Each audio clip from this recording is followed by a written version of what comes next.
Assalamualaikum warahmatullahi wabarakatuh. Saya Bintang Reza Baditza Putra dari Manajemen 22K Universitas Nusa Putra akan membawakan tugas tentang pengertian saham. Saham adalah bukti kepemilikan nilai sebuah perusahaan.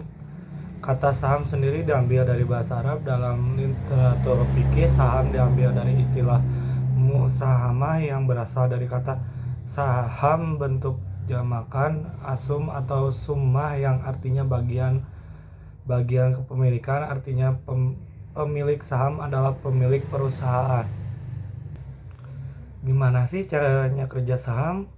Bagaimana cara kerja saham? Cara kerja saham dimulai dengan pembelian saham oleh investor. Ketika seorang membeli saham, ia menjadi pemegang kepemilikan perusahaan tersebut.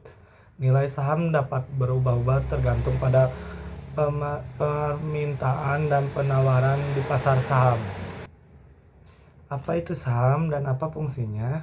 Saham adalah bukti kepemilikan seorang terhadap bagian modal dalam suatu perusahaan. Dengan melakukan investasi pada saham, seseorang yang memiliki saham memperoleh hak atas sebagian aset perusahaan tersebut.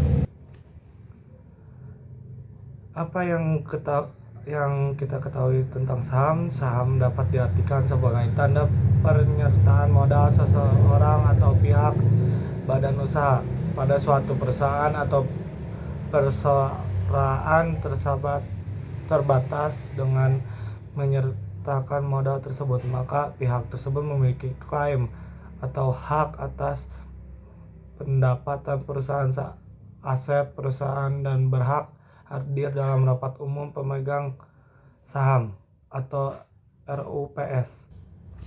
Apa aja sih jenis saham?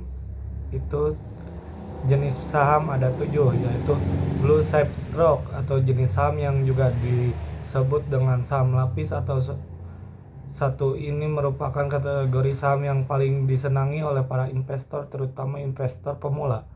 2. Growth stock. 3. Dividend stock. 4. Defensive stock. 5.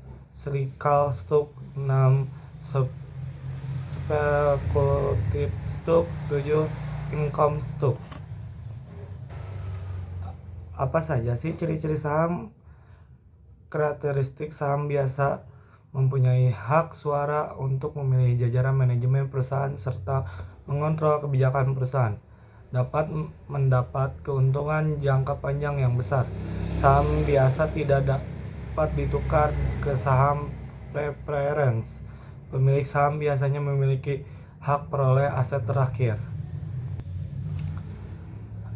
Dan jenis-jenis risiko investasi saham: resiko likuiditas. Resiko likuiditas adalah resiko yang terjadi saat saham sulit dijual atau dibeli tanpa mempengaruhi harga pasar.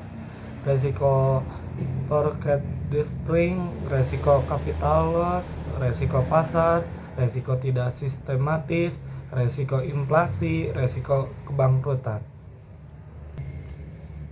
Apa contoh dari saham biasa? Salah satu contoh saham biasa adalah saham waran yang memiliki beberapa seri. Dalam penawarannya, setiap seri dari saham waran tersebut memiliki kode yang berbeda-beda pada papan Bursa Efek Indonesia. Cukup sekian dari saya, Bintang Reza Baditza Putra. Semoga bermanfaat. Assalamualaikum.